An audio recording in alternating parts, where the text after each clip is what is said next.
Spin.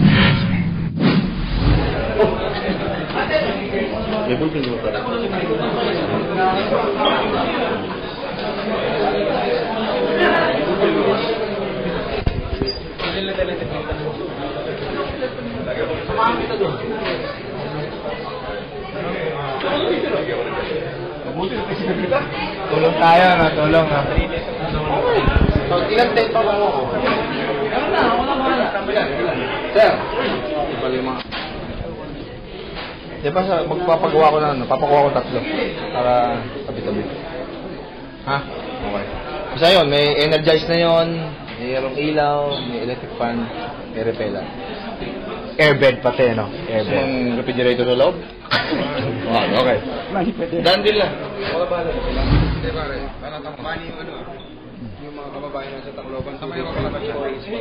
Oo, nagpa-ready siya ng tent dahil gusto niyang parang magka-camping siya sa Tacloban. Alam naman niya yung kondisyon ng ating mga kababayan doon, walang kuryente, walang matutulugan.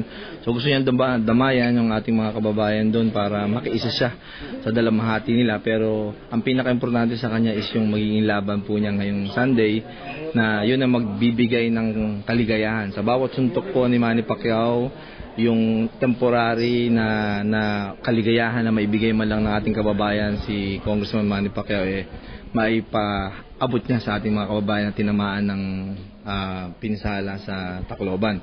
At after po ng laban, kinabukasan lilipad po siya kaagad ng Gensan at diretso po siya ng Tacloban. At nagpabili na po sa akin ng tent na gagamitin doon at magka-camping po siya ng 3 araw sa Tacloban para makiramay po doon sa mga on Tuesday.